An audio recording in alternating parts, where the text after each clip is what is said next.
And the Democrats have got to say, look, we're dealing with people who have mental problems. Compromising with them and trying to analyze with them, that's not really how you do it.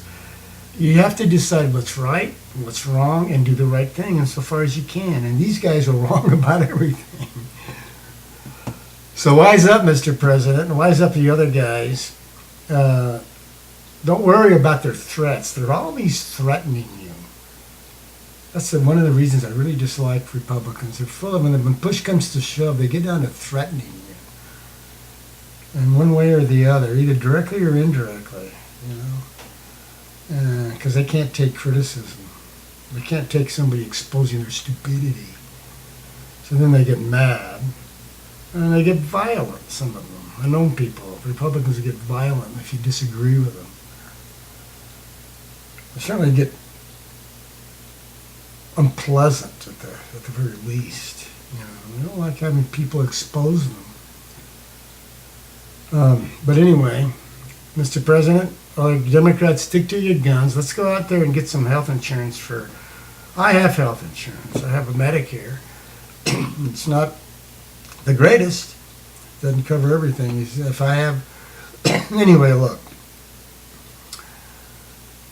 Let's get some health care for everybody, whether they do it to themselves or they're victims of health problems one way or another. Maybe environment causes health problems. Maybe all this pollution is causing health problems, huh? Maybe crappy food is causing our health problems. That's approved by the government and taxed on. They make us pay taxes on bad food we eat, maybe. Huh? This actually happens in some places. It happens all the time, aren't you? Reading the paper. Why is it they let all this bad food in from China and places? They're not watching them. They're not keeping good track of what's going on. Anyway, remember, ladies and gentlemen, when push comes to shove, a Republican is an ignorant hypocrite.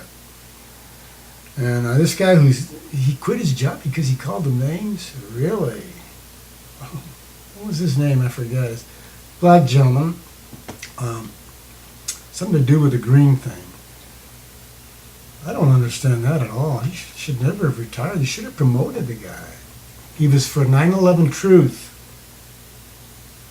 Now they try to make people who are for an investigation a legitimate investigation of 9/11 look like crackpots. We're not crackpots, buddy. We're pilots.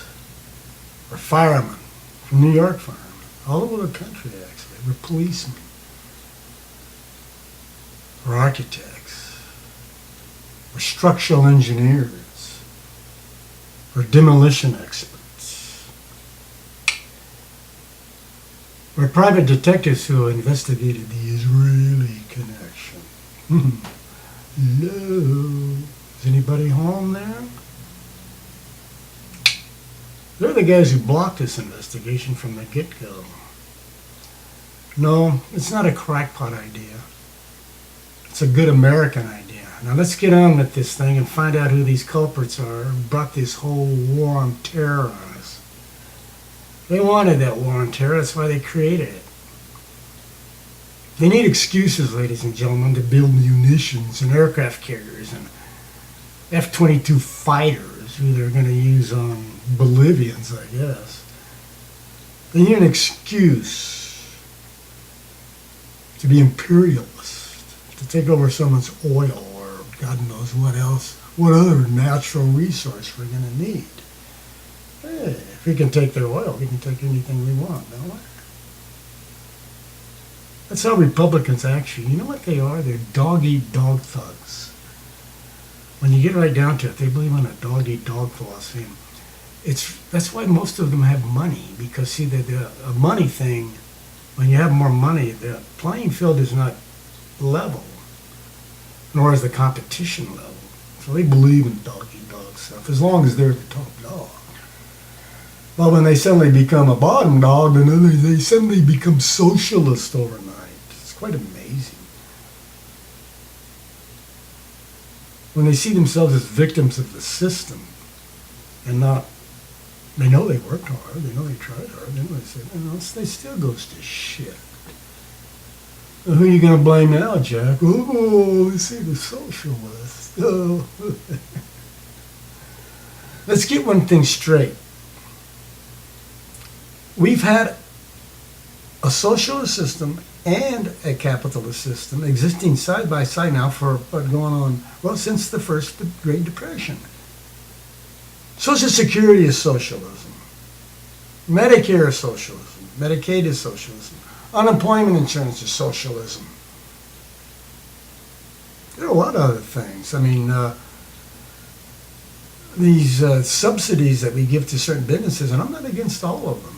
I think some of them should be subsidized to protect our agricultural business and other businesses, steel business, automobile business.